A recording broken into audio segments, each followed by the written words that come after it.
A tidy ghost. 1. Looking for a house. "It's all right, Rick. It's only the post," she called. 6 or 7 thick brown envelopes lay on the doormat. Marilyn picked them up and took them into the kitchen. Rick was sitting at the table. He was finishing his breakfast.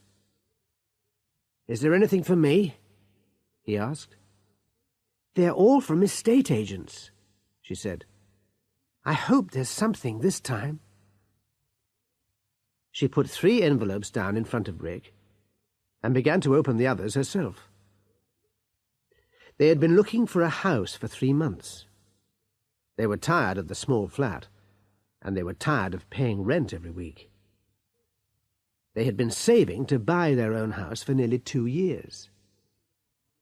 They began looking through the letters from estate agents. Rick looked up. "Here's one," he said. "Listen. Perfect first home, 2 bedrooms, large living room, modern kitchen, bathroom, garage, small garden. And it's in Balmoral Avenue, on the new housing estate. £68,000. What do you think?" "What number is it?" she asked. Let me see. 35. Yes, 35 Balmoral Avenue. "That's funny," she said. "I've just been reading about the same house. Look, here's an advert from Norman and Naylor. I phoned them yesterday." "Ah, my advert's from Birchall and Bradley." "Yes, it's the same house." "Well, that's normal. They've put the house with 2 estate agents. Which one shall we phone?" "It doesn't really matter," said Marilyn. "Give me the adverts. I'll phone when I get to work." "Work? Yes. What time is it?" said Rick. "Oh, no. It's nearly 8:30. Come on, we should hurry, if you don't want to be late again." Rick and Marilyn hurried out to the car. On the way to work, they talked about the house. A lot of their friends lived on the new housing estate, and they'd been looking for a house in Balmoral Avenue, or in one of the roads near it, Sandringham Drive or Osborne Way. Marilyn stopped the car outside Rick's office. "I'll call the estate agent, and I'll call you later," she said. Marilyn worked in an office near Rick's. She usually had the car because there was more parking space at her office, and because she finished work half an hour earlier than Rick. 2. Appointment to view. Marilyn hurried into her office and put the 2 adverts down on her desk. She telephoned Birchall and Bradley at 9:05. The phone rang several times. Then she heard a voice. "Hello? This is Birchall and Bradley estate agents. This is a recording. I'm sorry there isn't anyone here at the moment. The office is open from 9:30 until 5:30. If you would like to leave a message, we'll call you back." Marilyn put the phone down. She didn't like telephone answering machines. It was easier to call the other estate agent. She looked at the advert again. There it was, Norman and Naylor, 513216. She called the number. "Good morning, Norman and Naylor. This is Mrs. Adams speaking." "Oh, good morning," said Marilyn. "I've been looking through your adverts. I'm interested in 35 Balmoral Avenue. I wonder if I could see it." "Oh, yes," said Mrs. Adams. "That's easy. The owners of 35 Balmoral Avenue are both out at work all day. They've given us a set of keys. I can take you round the house at any time. Today, if you like." "Could you show us at lunchtime?" asked Marilyn. My husband and I both work too, but we're free from 12:30 until 1:45. That's all right. I'll meet you outside the house at 1 o'clock. Will that be all right? That's okay, yes. We'll see you then. Do you know where Balmoral Avenue is? Said Mrs. Adams. Oh, yes. We've been looking for a house on the High Trees estate. Right. I'll be outside the house in a blue Ford Mondeo at 1 o'clock then. Thank you, said Marilyn. We'll be in a white Volkswagen. See you at 1. Marilyn felt very excited. They had seen a lot of houses in the last few weeks, but she felt really interested in this one. She phoned Rick at work and told him about the appointment. They agreed to meet outside Rick's office at 20 to 1. 3. Their first house.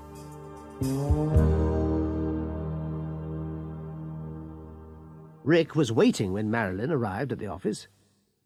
He jumped into the car, and they drove to Balmoral Avenue.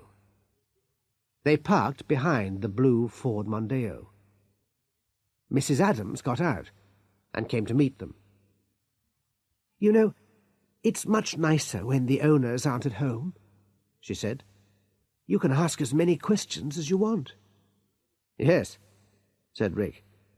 And you don't have to agree when they tell you how nice the green and orange paint is. Mrs. Adams laughed. That's true. Now, let me find the right keys.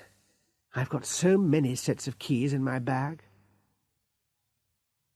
Mrs. Adams found the keys and opened the door. Marilyn and Rick had been looking for a house just like it.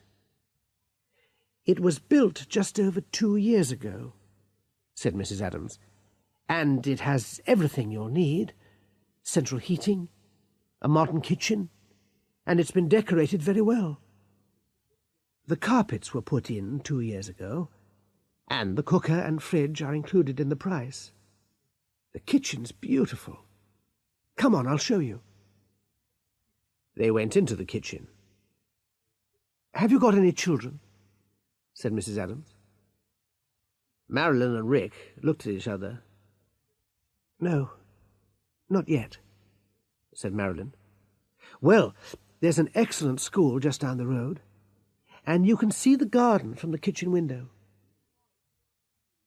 Everything was easy. That evening Mrs. Adams took them to see Mr. and Mrs. Barclay, the owners of the house. They were very nice people. They were moving to a bigger house. Marilyn and Rick agreed to buy the house. 2 months later, it was theirs. They moved in during September. They spent a lot of time painting and decorating. The house didn't really need decorating, but they enjoyed doing it. They had been living in rented flats for years, and this was their first house. The weekends were wonderful. They painted, cleaned, decorated, and worked in the garden. By Christmas, the house really seemed like home. 4. A ghost in the house?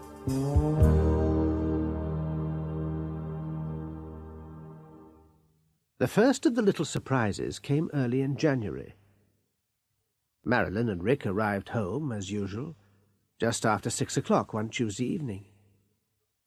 Rick opened the door and went into the kitchen to make some tea. Marilyn followed him in. Rick, she said, did you pick up the letters in the hall? No, he said. You know I didn't. You were just behind me. Well, that's funny. Look, the post arrived after we'd left for work. It always does at this house. So usually it's lying on the doormat when we get home, right? Yes, said Rick. Why? The post isn't on the floor now. It's in a neat pile on the table, next to the telephone. Rick followed her into the hall. There were 4 or 5 letters in a pile, on the hall table. Maybe the post arrived earlier than usual today. Perhaps it arrived before we left for work. Maybe we picked it up, put it there, and forgot, he said. No, I'm sure not, said Marilyn. You see, I was waiting for this letter. It's from Wendy. I was thinking about it on the way home. The next surprise was 2 weeks later.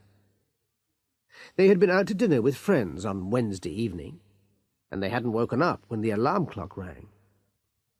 Rick woke up at 20 to 9. They both got dressed quickly and left home without breakfast. They didn't make the bed, and they left their nightclothes on the floor. They were usually very tidy people, but there wasn't enough time. When they got home, Rick went upstairs first. "Marilyn," he said, "come up here." Marilyn walked into the bedroom. The bed was made. Everything looked neat and tidy. She pulled back the bed covers. Rick's pyjamas and her nightdress were folded neatly on the pillows. "I'm sure we didn't make the bed," she said. "Did you come home at lunchtime?" asked Rick. "No, of course not. I never do. There isn't enough time." "Well, you had the car," he said. "No, I worked through the lunch hour today. We were busy," she said. "Rick, is this a joke? Did you—" "I didn't come home either," he said. "Then we forgot," said Marilyn. "We made the bed and forgot we'd done it. We drank a lot last night. I mean, we forgot those letters a couple of weeks ago." There were a few more surprises in the next few weeks. Once they found the letters on the hall table again. Another time the bathroom light was on. Rick was annoyed. He always worried about the electricity bill. "Did you leave the bathroom light on?" he said angrily. "No," said Marilyn. "Anyway, you were in the bathroom after me this morning." "Rick, you're beginning to forget everything." Another time they were late for work, and they left their coffee cups on the table. When they got home, the coffee cups had been washed up and were standing on the table. Rick laughed. "Maybe there's a ghost in the house," he said. "A very tidy ghost." "Don't be silly," she said. "It's a new house, not an old castle. There's no ghost." Suddenly, there was a flash of lightning and the noise of thunder. It started raining. She looked out of the window. "Rick," she said, "there isn't a ghost, is there?" They both laughed then. They didn't laugh at the next surprise. They had been out to dinner, and they got home late. They were both tired. They went into the living room. "I'll make some tea, Rick," said Marilyn. "You look in the newspaper and see what's on television." She went into the kitchen. "Marilyn," called Rick, "where's the newspaper? I can't find it." She came back into the living room. "It was on the coffee table. I put it there this morning." "It isn't here now," said Rick. They looked everywhere for the newspaper, but they couldn't find it anywhere. "I'm tired of this," said Rick. "Let's have a drink." He went to the cupboard to get the bottle of whiskey they had brought back from holiday 2 years before. They didn't usually drink whiskey, and the bottle was nearly full. Rick opened the cupboard, and there was the newspaper. It was folded neatly, and it was lying next to the bottle. "Why did you put it in here?" he said. "I didn't. I was reading it before we left for work, and I put it on the coffee table," said Marilyn. "I haven't opened this cupboard for weeks," said Rick. "Anyway, neither of us would put the newspaper in here. What's happening?" Marilyn sat down. "Rick," she said, "you don't think there is a ghost here, do you?" "What? A tidy ghost? I've never heard of a tidy ghost." "Why not?" Rick sat down too. "But it's a new house. Maybe someone died here. Maybe one of the Barclays' parents lived with them. Maybe they died here," said Marilyn. "Or maybe there were houses here before the High Trees estate was built." "I don't know," said Marilyn. "Maybe we should ask Mr. and Mrs. Barclay. We've got their new address." "We can't," said Rick. "It sounds so silly. Excuse me, Mr. Barclay. Did you leave a ghost here? Did you forget to take it with your furniture? I can't ask them." "Well," said Marilyn, "I'm going to the library tomorrow lunchtime.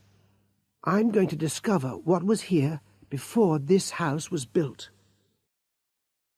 5. A visit to the library. The next day, at 12:30, Marilyn hurried to the Sandbourne Central Library. She went over to the man at the desk. "Excuse me," she said. "Have you got any books about the history of Sandbourne? Old maps, anything like that?" "Oh, yes," he said. "What do you want to know?" I'm interested in the High Trees estate area. I live there, and I've always been interested in history." "Well, come over here. We'll have a look." Marilyn followed the man to a shelf of books about the history of the area. "I'm very interested in old stories. Ghost stories. Things like that," she said. "Ghost stories?" he said. "There won't be many ghost stories about that area. It's all new." What was there before the housing estate?" asked Marilyn. "Well, that's easy. It used to be High Trees Farm. They knocked down the farm 5, maybe 6 years ago." "Have you got an old map?" she asked. "Yes, I'll find it for you," said the man. When Rick came out of the office, Marilyn was waiting in the car. She opened the door. "Rick," she said, "I went to the library today." "Why?" he said. "You don't believe there really is a ghost, do you?" "I found an old map of the area," she said. "There used to be a farm. The estate is built on an old farm." "So?" said Rick. "I looked at the map. The farmhouse used to be where Balmoral Avenue is now. It used to be right in the middle of Balmoral Avenue." "Yes?" "Well, our house, number 35, is right in the middle of the avenue. Perhaps our house is just where the farmhouse used to be. I looked in another book. The farmhouse was built about 200 years ago." "Well, that doesn't mean there's a ghost. There are thousands of old houses with no ghost stories. Anyway, I don't believe in ghosts, and neither do you." "Until today," said Marilyn. "Can you explain about the newspaper in the cupboard? The letters? The bed that was made? The clean coffee cups? The light in the bathroom?" "We've been very busy," said Rick. "We've been busy at work, and we've been working hard in our free time on the house. We're forgetting things, that's all." "I hope so, Rick," she said. "I hope so." They arrived home Marilyn opened the door and turned on the light. There, on the hall table, was a neat pile of letters. 6. Murder at the old farm. A week later, there was another surprise, and this time they had a row. It was the worst row since they had got married. They got home, as usual, at 6 o'clock. Rick went into the living room. "Marilyn," he said, "what's this?" The ashtray, which was usually on the shelf near the radio, was on the coffee table. A cigarette end was in the ashtray. "Who's been here?" said Rick. Marilyn picked up the ashtray. "Look, Rick," she said, "you told me that you had stopped smoking. You know that I don't like smoking." "It's not mine," he said. "I haven't had a cigarette for more than 2 years. Have you been home today?" "No, I haven't," she said, "but somebody has. I've never smoked, you know that." She picked up the cigarette end. There was red lipstick on it. She showed it to Rick. "A woman's been here," she said. "What's happening, Rick? Who is she?" "A woman ghost that smokes Marlboro cigarettes," he said. "It isn't funny, Rick," she said. She went to the door. "I'm going out for a walk. Don't come with me. I want to think." Marilyn walked along Balmoral Avenue. All the houses were the same. They had all been built 2 years before. She walked round the corner into Osborne Way. There was one older house at the end of Osborne Way. It had been there before the estate was built. An old man was working in the garden. "Good evening," said Marilyn. "Good evening," he replied. "It's a lovely evening, isn't it?" "Yes," she said. Have you lived here for a long time?" "Oh, yes, my dear," he said. "I've been living here for 30 years. "Do you remember the old farm? The one that used to be here before the estate was built?" "High Trees Farm? Of course I do. I used to work there." The old man walked over to her. "Who lived there?" said Marilyn. "Why are you interested in High Trees Farm?" he said. "You're from one of the new houses, aren't you?" Yes," said Marilyn. "I'm very interested in history, the history of this area."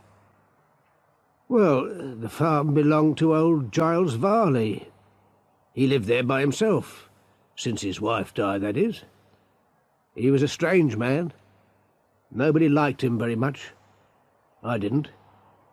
He used to be a very difficult boss, you see. Everything had to be in the right place.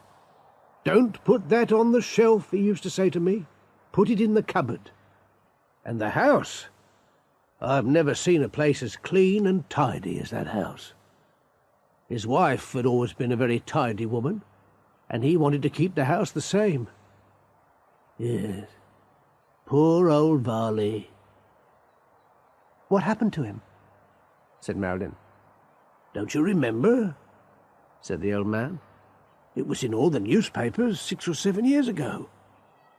"We didn't live in Sandbourne then," said Marilyn. "It was sad," he said. "Very sad. They never found the murderer either." "The murderer?" said Marilyn. "That's right. He was murdered in the old farmhouse. A robber, that's what the police thought. I found the body, you know." Marilyn felt suddenly cold. "I see," she said. "Well, thank you. It's been very interesting." "Good night, then," said the old man. Marilyn turned round and walked home very slowly. When she got home, Rick was in the garden. They had bought a small tree at the weekend, and Rick was putting it in the front garden. He called to her. "Marilyn, come here. Look at this." She walked over to him. There was a hole in the ground for the tree. There were a lot of old bricks in the hole. "So," he said. "There was a building here before they built this house. Do you think it was the old farmhouse?" Marilyn felt cold. "Rick," she said, "come inside. We'll have a cup of tea. I've got something to tell you." 7. The ghost appears.